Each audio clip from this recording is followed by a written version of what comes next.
Hello, welcome to the Eclectic Reader. Listen to great books and stories while you use your eyes and hands for other things. Now here's your host, Madison Mason.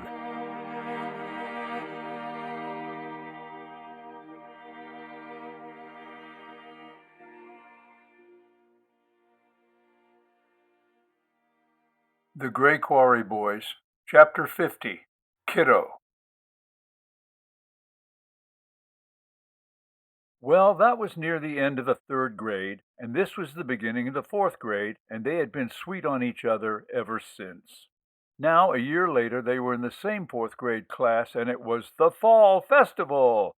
And Ronnie asked Roxanne to go, and she had said yes. He approached his mother to explain how he had invited Roxanne, "You'll really like her, Mom, to the Fall Festival," and that she had accepted, and could Mom drive them and bring them back, and for Pete's sake, don't tell Joey, okay? "Of course, dear, I think it's very sweet for you to invite your little friend. I'll just talk to her mother."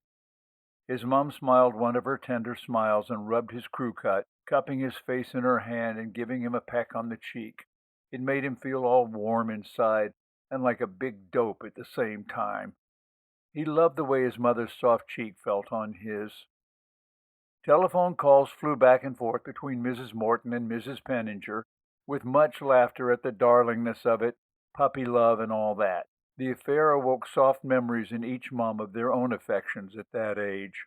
So it was agreed that Master Morton would call for the young lady on Saturday evening promptly at 6 o'clock p.m. Mrs. Morton would drive the young paramours to the Fall Festival. By the end of the week, all preparations were finished, and Gray Quarry Elementary School was festooned like a three-story Halloween cake. Kids went home in excited anticipation of returning not only on Saturday, but on Saturday night for the grand celebration of the Fall Festival.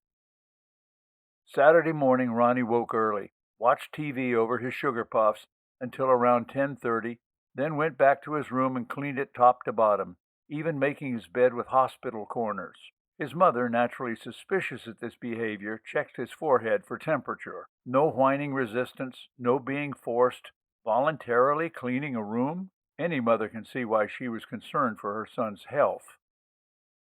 Joey, on the other hand, still snored contentedly in the confused rubble of his burrow, and would have to be threatened with violence, poverty, and banishment before he'd lift a hand. Mrs. Morton, on her way to the laundry closet, peeked in the crack of Ronnie's door to see him laying out his clothes on the bed, matching socks to tie and jacket for the big night ahead. She smiled a mother's smile to herself, consciously recording the memory in her love bank, and went her way. Ronnie hummed to himself, preoccupied with his wardrobe preparation. On his mind screen he played and replayed sweet images of his devotion. Roxanne surrounded by giggling girls in the sunshine of the play yard after lunch. Roxanne laughing, blue eyes radiant. Roxanne nibbling the eraser of her Ticonderoga No. 2 pencil as her nimble mind quickly equates 9 times tables. Roxanne eating her bright red apple with her new grown-up teeth in front and a gap on the side where her front chopper came out one Saturday at the cartoon carnival while she was chewing on a big sugar daddy. Roxanne's tooth enshrined in the mud-colored caramel, while Roxanne laughs her silver laugh as everyone passes the candy around and gawks at it with her tooth sticking out of it. Roxanne, Roxanne, oh, Roxanne, everywhere. Walking home after school, adoring her because she wanted to be a nurse when she grew up, and she could tell you exactly why. How Ronnie wanted to be a wounded soldier, suffering, heroic, and dying, tended by sweet Roxanne, all in white like an angel, healed by the soft, delicate hands of Nurse Roxanne. He saw the big magnolias in the yard behind her house, where the ebony leaves with flowers brilliant as swans in the sun cast blue shadows across the playhouse walls, where he got up the nerve to kiss those thin, soft lips and smell the apple sweetness of her breath, and her eyelids fluttered like dragonflies landing on morning dewdrops. Thoughts like these made him scared and nervous in his stomach. His spirit ached with love, and an awful guilt stabbed him when he saw himself shoot her in the head with a big silver paper clip, even if he was forgiven. He shook that picture from his mind right away. Ronnie decided to wear his blue blazer with the real brass buttons, his snap-on bow tie and white shirt, and his gray pants, which he should press because they had nothing resembling a crease, unless you counted the wrinkles from the afternoon of shooting marbles on his knees at Dickie Badham's birthday party. He went to the hall closet, pulled out the ironing board, and banged back down the hall to his room, leaving long black marks along the walls where he lost the struggle. He set the iron all the way hot for a really good crease. Then he went to pee again from nerves. When the iron was super hot for a special crease, he spit on it like he had seen his mom do. The iron spit back and sizzled. He watched the complaining beads hop around on the surface, trying to escape. Hot enough, he thought. Careful not to burn himself, he placed the blazing iron on the broad part of the board. He stretched out his pants, one leg folded out of the way. He wanted to get this just right. There, that looks pretty good. Now turn him over. Wow, that's hot. Okay, now flatten it out. And Ronnie, what in the world is that smell? What are you doing, honey? Why are you ironing? No, no, no, no, no. That's way too hot. Here, let me. His mother grabbed at the iron to save her baby from extermination. I can do it, Mom. I'm all finished. There. Well, honey, why didn't you ask me to do it for you? That iron is much too hot for that material. You set it on synthetic for these pants. See, right here. She pointed at the place on the iron 5 steps behind where he had it set. Oh, well, anyway, they're all iron, see? Yes, dear. Yes, dear. I guess they're ironed all right. He proudly folded the pants on his bed with the rest of his wardrobe as his mother looked on her sweet boy, a catch in her throat. She turned and unplugged the iron just as the tears came. I'll put that all away, Mom.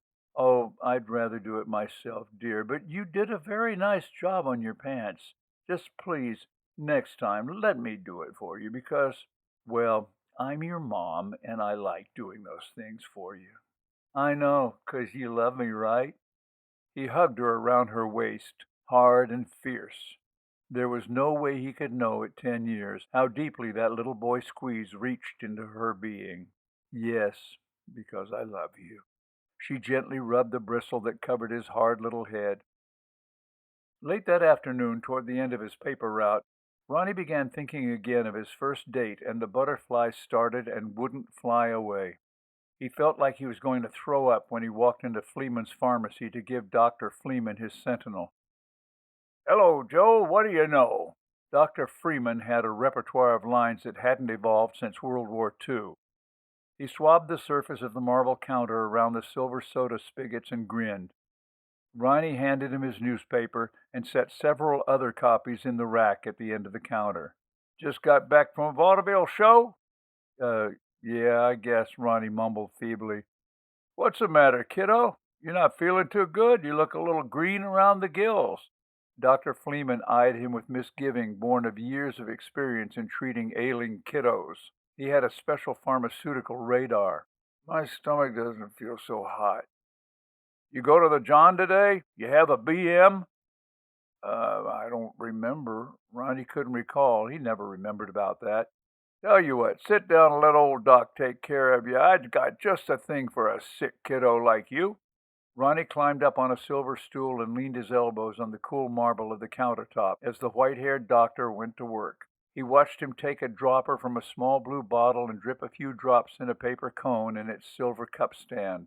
He threw in a scoop of ice and squeezed a lemon over it. Then he filled it with Coke from the gleaming swan-necked fountain with the onyx handle. The Coke bubbled up dark, purplish, and golden. The old man stuck in a straw and slid the concoction in front of his ailing paper boy. The smell was medicinal and sweet. Bottoms up, kiddo, urged the wily alchemist.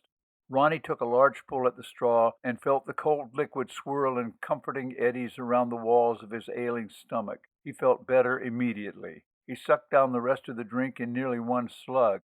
Whoa, take it easy, partner. Where's the fire? That's good. What is it? Ronnie asked as his tummy settled and he felt himself calming. Old secret formula from long before your time, my laddie, or mine. He twinkled conspiratorially. Sometimes they used to give it to the ladies for the vapors.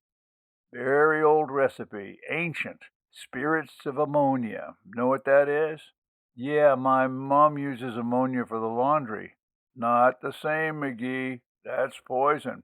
Drink that and all of this stuff in the world couldn't save you. You should know about things like that, kiddo, a big boy at your age. He handed the dark cobalt blue bottle over. Ronnie opened it and sniffed cautiously. It smelled sweetly acid, some mystic and secret brew made from who knows what, an arcane alchemy beyond the ken of mortal paper boys. Feel better now, don't you? Yes, sir, he responded, his strength and manners returning. He did indeed feel better. It renewed his faith in the magic of Dr. Fleeman's abilities, along with his kindness. It made Ronnie feel good to know the doc was there, a grown-up who could make it better. He wanted to be that kind of grown-up when grown up. Thanks, Doc, he grinned, sliding off the red plastic stool and lifting his canvas news bag. See you around, kiddo. Don't take any wooden nickels. I won't, Ronnie promised. He had no idea what a wooden nickel was. Why would anybody make a nickel out of wood? Didn't make sense, but it felt comfortable acting like he knew what the doctor was talking about. Thanks for the Coke. The bells above the door tinkled as it slowly rode the air cylinder and closed behind him. He mounted his bike, slinging the canvas sack over the handlebars. Through the glass of the door, the doctor opened the paper he had delivered and began reading. Ronnie cocked the right pedal and stepped down hard, pulling back with all his strength at the handlebars. The big bike with its load of papers carried him out into the cool afternoon sunlight of orange autumn and slow-moving traffic. It felt comforting to be a kid in a small town and know everything was all right. We hope you have enjoyed this episode of The Eclectic Reader. Please go on to the next numbered episode to continue. Also, check us out on YouTube, Facebook, and Twitter. If you'd like to help support the project, you can donate under Madison Mason at Patreon. And please, check out our website, kltkrdr.com, for more information. Hi, this is Madison Mason. I want to personally thank you for listening to The Eclectic Reader and invite you to share your experience, your thoughts, and your suggestions. We have many great books lined up for the future, but if you have requests for anything that is in the public domain, please email us at kltkrdr@gmail.com. kltkrdr@gmail.com